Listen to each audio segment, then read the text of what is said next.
Algebra II 7.7b, the powers of I and pattern. If you haven't seen the previous 19 videos for Chapter 7, you might become lost. So you can try watching the video, but if you get lost, click on this video's description, and you'll see those previous ones to fill in what you don't know. In the last video, 7.7a, we learned in the set of real numbers, negative numbers don't have square roots. We can use the imaginary number I to help us solve the square roots of a negative number using I to the second power equals a negative 1, or the square root of negative 1 equals I. The first four powers of I begin a pattern that will help us, and we can write all the powers of I as one of four different numbers: I, negative 1, negative I, or 1. We just simplify products, use the properties of exponents to rewrite the powers of I. We've got I to the first power, second power, third power, and fourth power, and I to the first power equals I to the second power equals a negative 1, I to the third power equals a negative I, and I to the fourth power equals a 1.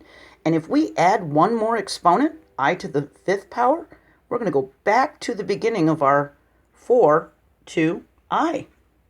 If we have I to the sixth power, it's going to bring us to here, I to the seventh power, I to the eighth, to the ninth, 10th, 11th, 12th, and it just keeps repeating like that. And I'll show you. So I've got this big chart here. I'm going to step back so you can see it. Every power of I that's a multiple of 4 is going to equal a 1.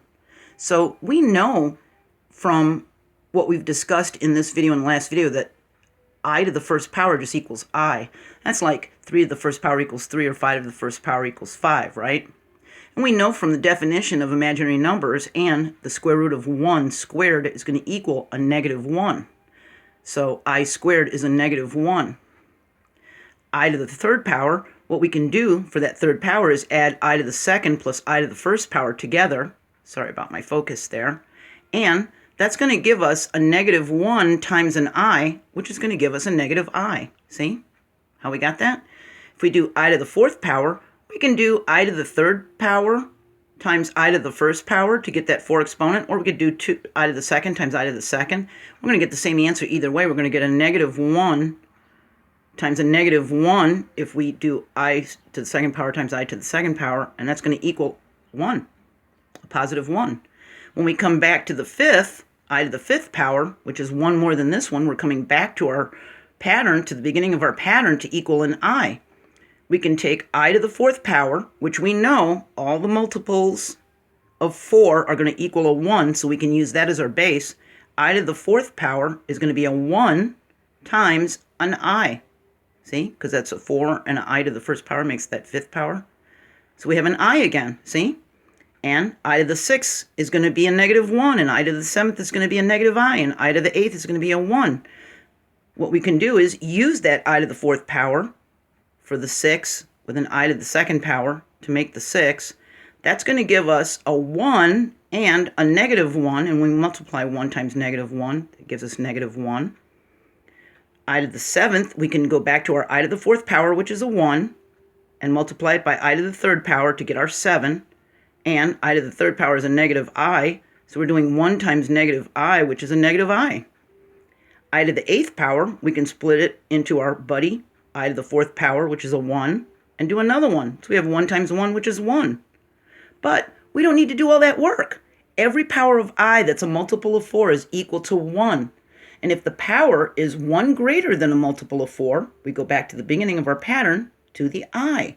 And if the power of I is 2 greater than 4, then we go to the value following I to negative 1.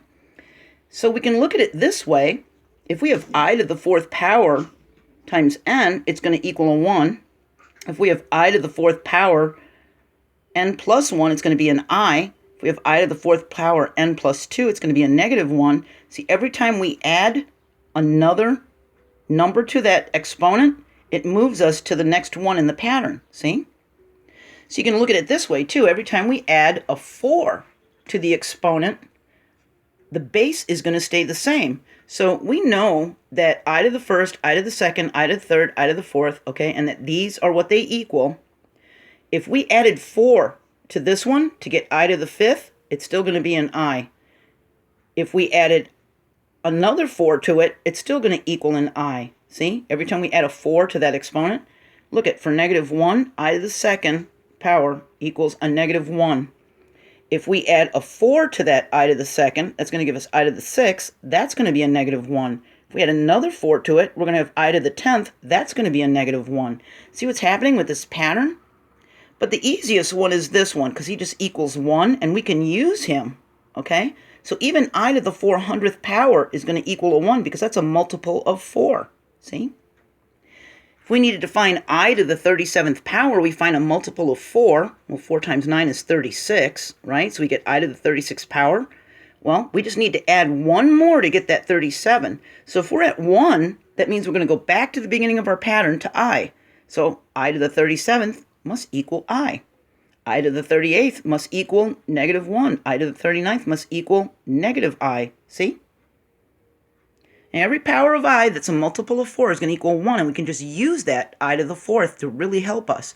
And we really need to remember I negative 1, negative I 1, and as I said in the last video, the way I remember it is there's positives on the outside, negatives on the inside.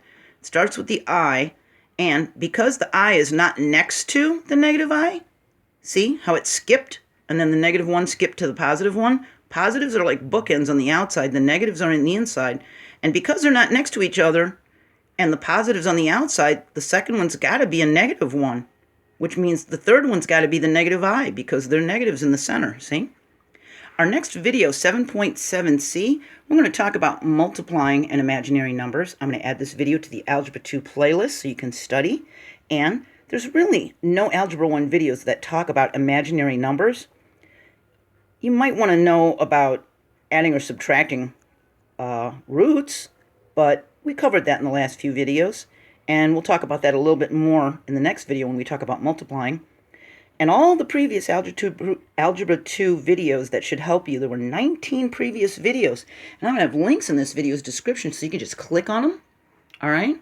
So there'll even be a link to the Algebra 2 playlist, and I actually add videos to the Algebra 2 playlist before I upload them to the general public. So if you go to the playlist, you might see videos that other people can't see because they're unlisted, but they're in the playlist, okay?